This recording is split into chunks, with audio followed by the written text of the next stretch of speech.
سلام و هزاران درود بر شما عزیزان دل که خیلی خوش برگشتید یه بار دیگه در چنل پریفان میوزیک، چنل پیشنهادهای خودتون دوستان عزیز. قراره بریم به تاجیکستان زیبا، همراه شیم با این یوتیوبر خوشقلب و مهربان و دوست داشتنی ایرانی که پا در سفری گذاشته که این بار به تاجیکستان زیبا، کشور خودمون، کشور دوست، برادر، عشق، خلاصه رفته اونجا و قراره کلی خاطرات زیبا رقم بزنه. همراه شیم و چند تا ویدیو رو ببینیم و با هم دیگه کلی در طول ویدیو گپ بزنیم و لذت ببریم. امیدوارم یه روز خدا قسمت کنه ما بیایم پیشتون و اونجا در کنار هم دیگه دقایق خوبی رو ما هم داشته باشیم، لذت ببریم از اون فضا، از اون حس، از اون همدلی و مهربانی شما خوبان. لایک و کامنت رو برای ویدیو ما فراموش نکنید. بریم سراغ ویدیو. کوچیکی شما هستید. مخلص شما. سلامت باشید. میگن امر مهمان واجب است، خود دوست خود بیگانه است. اکر ما واجب دونستیم کاری همینا. آفرین. گفت که هم خیلی ما گفتم استادا را ان شاء الله ما کوشش میکنیم که بیارم مثلا یک دسترخوان جمع شیم. خب این خراب بود امروزی، اما چیز آخه یک برادر همکار ما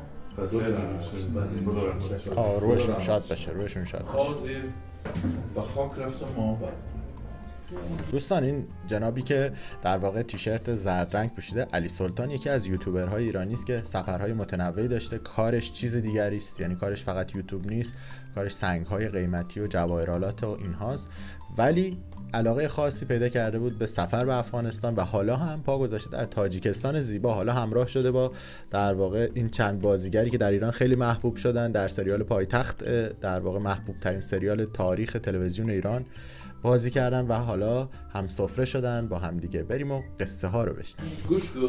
اینجا فقط ماهی میخواد. ماهی با من میلیون مثلا اینم چی مقام خفته در دو خفکش این ملایمه کش با خفکش هست. میگی کدامش خوبه؟ شما اگر ملایم خیلی خوبه، اگر سخته خیلی جرمی هست. 60 سال بالا بخیر ملایمه هم اگر 60 سال پایین بخوری تو نباید بنده اونجا کرا پا بخوری خفکش خب اصلا ما 70 سالش هم خیلی استادم. باشه. استادم هم خیلی استادم بیاره. یک ساعت هم بیاریم و چوی کبود به فکر من. چوی کبود؟ این مردکو پیرده چوی کبود. من اگه دیگه برای نو بیوز کنن تو دارو بیاریم استادا رو خدمت نکنم. من از دوست اما با سن نداره. در طرف علی ببین. یه معلومات جوانی میده شد خلاص پیر شده. همین گرم شده از تو بویا. نه گفتم نه خیلی گفتم دیدی بود نباروتی بود. گفتم افسوس معلومه این مرا در سال پیریوش دیگه جوانی شده. اسم شما علی هستم. علی زنده باشی. بهترین نام علی بزرگوارش. نه من قربان علی قربان علی و علی.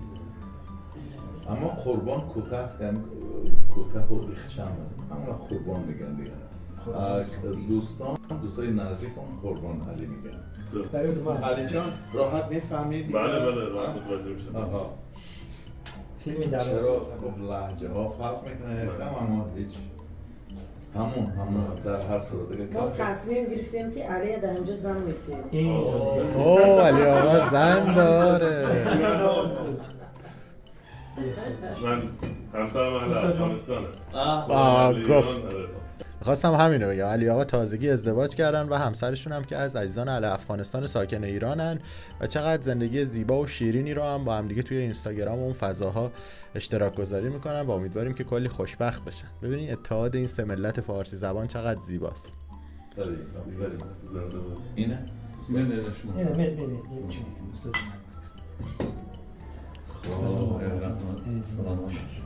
انا این خانم وکر داده.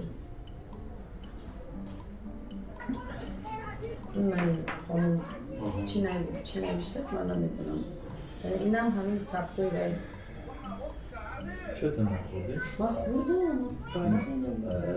سر و زیاده این روز آخر باید دعوت کرده بودن جون اوش رفته بودیم اونجا در اوش خوردم و من اینجا موندیم با فربه میشم. من فکر کردم بخوای خانم به نشون بدی زن بگیرم. چی کسی میگوید که قربان صابر کمونیست است؟ سوال داد. بله. بعد نمیشه صابر از چهره های ملی تاجیکستان است و خب این بقیهش اینجا باید بسازه امیر خب دیگه من چشمام بلند بخونش. چه کسی میگوید که قربان صابر کمونیست است، صابر از چهره‌های ملی تاجیکستان است و دارای فرهنگ مردم شهرنشین آسیای مرکزی است. دخترش سارا صابر از چهره‌های جوان و پیشرو تئاتر در دوشنبه است.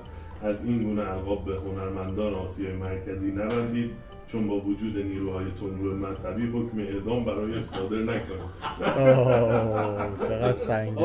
این نقششو تو سریال پایتخت داره، میگه که حالا اینجا نماد کمونیست بود و خلاصه داستانهای طنزی اونجا درست شد. مثلا نقی بیایم تحقیق. نقی نتونست بیاد منو فرستاد. گیر بود دوستای باید برای خلقی مهنتکش بود. همون در سر کیه؟ در سر کی بود همون در وقت سری؟ نه و هیچ جا نبود. هیچ جا این خیلی چیز نیست.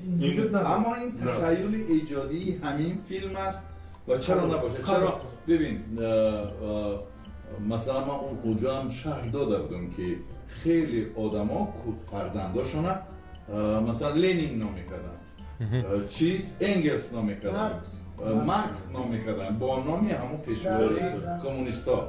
مثلا یک نامی انگلس و لنین و چهار نام یک تکده میموندن. یعنی این مثل همون حقاقی همین باید یعنی آدما خیلی داده شده بودن اون وقتا پسر و فرزنداشون و اینم از همون ریشه شلمان است که کسی از دوستداریش هم در سر فرزندش همین چیز حقاقی میخواد.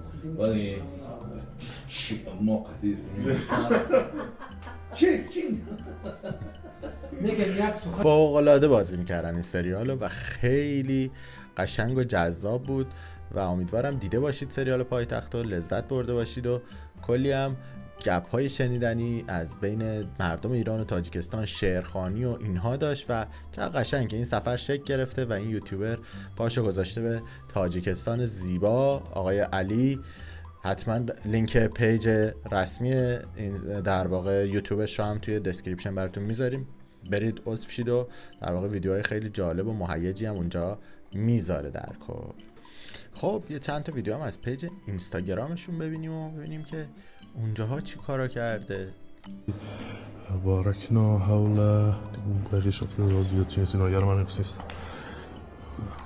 گفت نکنم این برای زمان کوشانیان باشه، زمانی که آتش سوزی شد و اینا چوب بوده، از جنس چوب بوده، منبت روی چوب بوده که وقتی اون شهر سوخت آتش سوزی گرفت به این صورت در اومدن و زغال شدن. اجناس از جنس شیشه در زمان هخامنشیان، فارسیان کلن جزو اولین اقوام دنیا، اولین تمدن‌های دنیا بودن که شیشه‌گری و شیشه رو داشتن. این طرح‌ها رو نگاه کنید، این استخوان و این طرح‌های دایره‌ای شکل رو شاید رو خیلی از آثار باستانی ببینید. زیاد زیبا کاویانی، افتخار پارسی زبان‌ها، پرچم و بیرقی که کاوه آهنگر در دست گرفت و از ضحاک ماربدوش رو از بین برد. چقدر زیباست. موزه های ما یکیه، تندیس های ما یکیه، اشعار ما، کتاب های ما، نقاشی، دیوارنگاره ها واقعا به هم نزدیکه و چقدر لذت میبره. شما حتی توی این موزه ها پادشاه ها رو که گذاشتن، پادشاهایی که داریم میبینیم، نقشه‌ای از نقش رستم از تخت جمشید، از جاهای مختلف و از سرداران ایرانی که این مجسمه ها، این تندیس ها الان توی ایرانه و به خاطر اینکه خواستن دوره ها رو مشخص کنن هر کدوم از اشیای اون تاریخی رو سعی کردن پادشاهانش هم به نمایش بگذارن. بسیار زیباست، بسیار زیباست، بسیار زیباست. این فرهنگ تصاویر کاوش‌های باستانی اینجاست که قدر زیبا با ظرافت این درها منبت شده و اینجا نمادی از آتشکده های ایران باستان رو به تصویر کشیدن.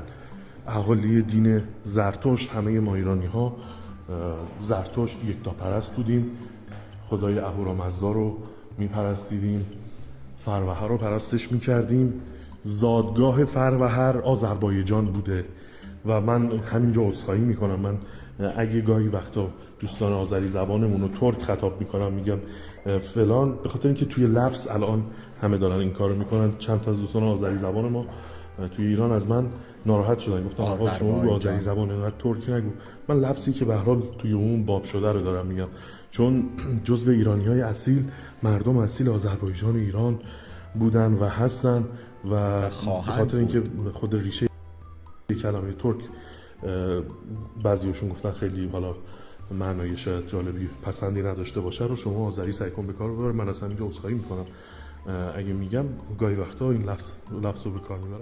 این پرچم رسیدیم، البته یک هیکل یا نماد مجسمه شاه اسماعیل سامانی بسیار بزرگ هست جای دیگه نزدیک همینجاست. بذارید من اینجا پس توضیحات رو بدم بعد تا زیر این پرچم هم بریم. شاه اسماعیل سامانی، بذار من یه نفس بگیرم، ببخشید خسته شدم، 2 دقیقه بشینم، واسه پشتم کنم زیاد درست نیست. بذار دوربین برگردم. بذار بسم الله الرحمن الرحیم یه نفس بگیرم، تشنمون شد، جای شما خیلی نوشابه هم خوردیم. شاه اسماعیل سامانی زمانی که آقا شاید تو ایران نشینده باشن، علتشو میگم چرا. زمانی که اعراب حمله کردن به ایران در زمان ساسانیان، ایران دست اعراب، دست تازی افتاد. شاه اسماعیل سامانی از کسایی بود که اومد جنگید و از دست اعراب گرفت، خراسان بزرگ آزاد کرد و به خاطر همینه که شما دوباره زبان پارسی رو زنده کرد، دوباره احیا کرد، دوباره کتابخونه‌ها و شعر و فرهنگ و ادبیات رو زنده کرد. به چند علت شاه اسماعیل سامانی خیلی برای ایرانی‌ها با ارزش، مخصوصا مردم تاجیکستان.